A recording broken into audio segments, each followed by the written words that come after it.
You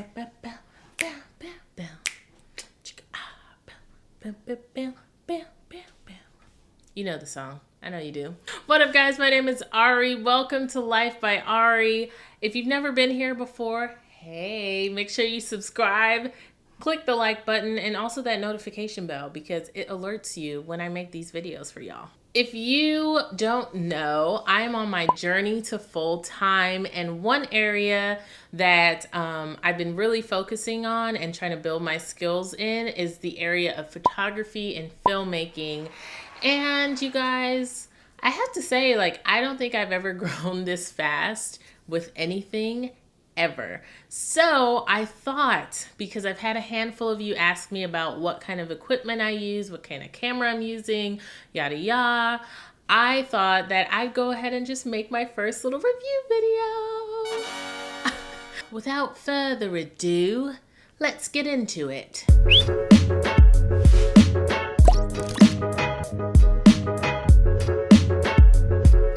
Love a British accent, so I hope none of you who actually have British accents take offense to this because I admire you. Before we get into this video also, I need to disclaimer this and say that I am in the beginner, intermediate-ish stage of this, so I am by no means an expert. By zero means an expert. I am a novice. I'm brand new. I'm a beginner. I'm up and coming. But nevertheless, I thought I'd share with you guys my favoriteest, bestest budget B-roll lens ever. So ladies and gentlemen, I give to you the Sony FE 85mm f1.8. Whew. So this lens is a telephoto prime lens. I'm gonna insert definitions right here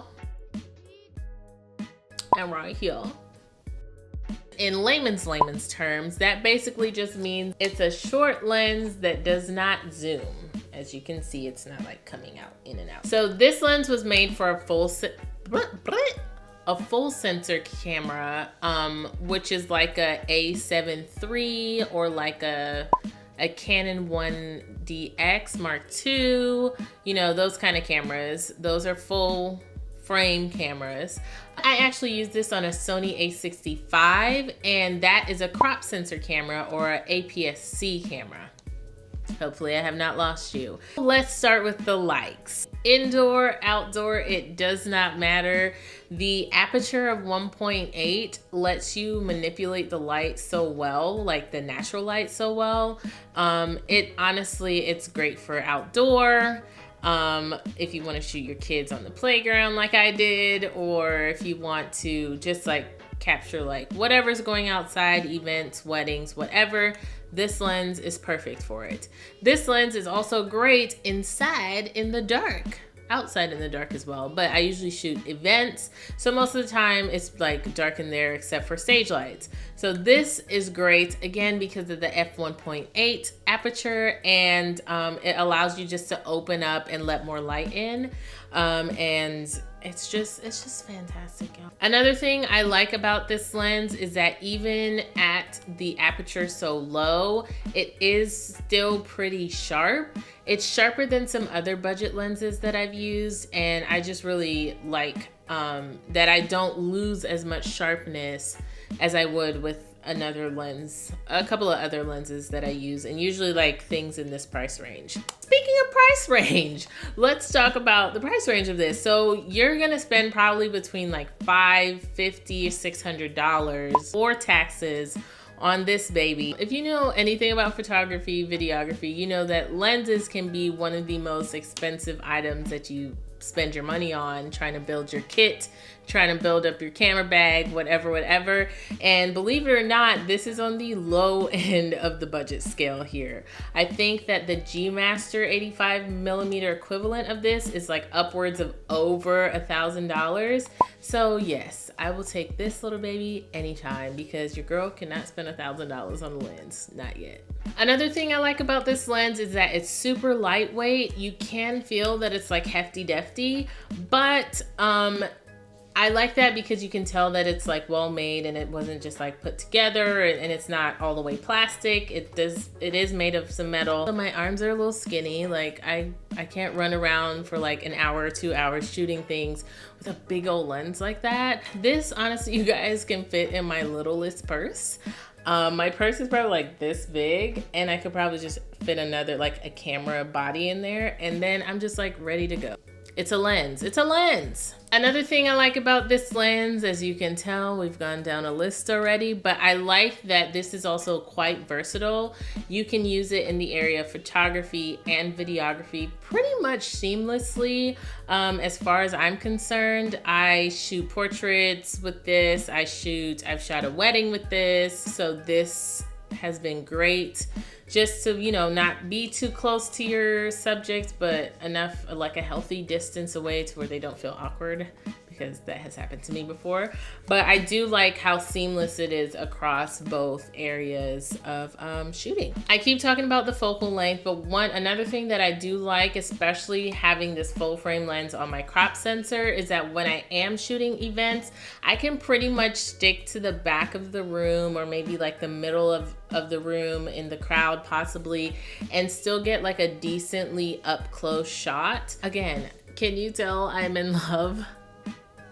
Let's talk dislike. I know I did mention that I liked that it went all the way open to an f1.8, but I also dislike this at the same time. It's a little bittersweet because I lose sharpness when I open the lens up all the way up to a f1.8.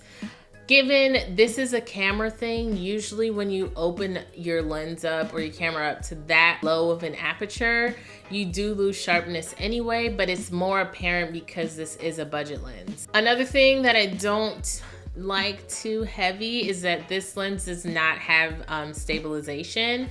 So most of the lenses that are made now do have in-lens stabilization, but most of the time, because your camera body has that stabilization built in, it really doesn't matter. A 1 to 10 of dislike, it's probably like a 2, but I thought I'd just share it with you guys anyway, because my Sony a6500 has in-body stabilization, so I don't really notice it too much.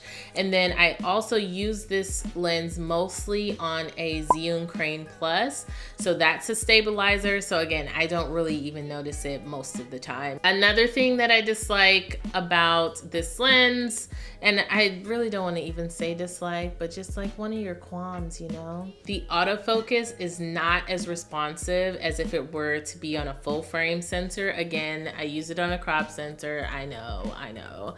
But this lens it's still pretty fast. I do have to finesse it sometimes and really try to pull focus. There's a button right here that sometimes helps with that, or really I just tap on the screen. I mean, again, it's a little thing, but if you're using budget anything, you probably have learned to finesse a lot. That's it, you guys. I hope this video was helpful for you if you're deciding to go in and buy yourself a lens, or maybe if you're just trying to rent a lens to try out. I would definitely try to get this lens. It's honestly one of the best ones that I've used, and it has honestly taken my film making and my photography just like to that next level, just because the B-roll is like so buttery, it's so smooth, really blur backgrounds out to like that creamy blur. So that's why I really love this lens. Again, I might be biased, but I don't see how. If this video was helpful for you, don't forget to like it. Also subscribe and click that notification bell if you want to be bothered by when my videos come out. I'd also love it if you guys comment below and let me know what cameras you guys are using, what lenses work for you, what do you use for B-roll, or even how you finesse whatever. I'd like to talk to you guys about that. And yeah, that's it for me, y'all. Also, I don't know if you noticed, but I decided to make like a holiday backdrop going on here. That I'm destroying. Oops.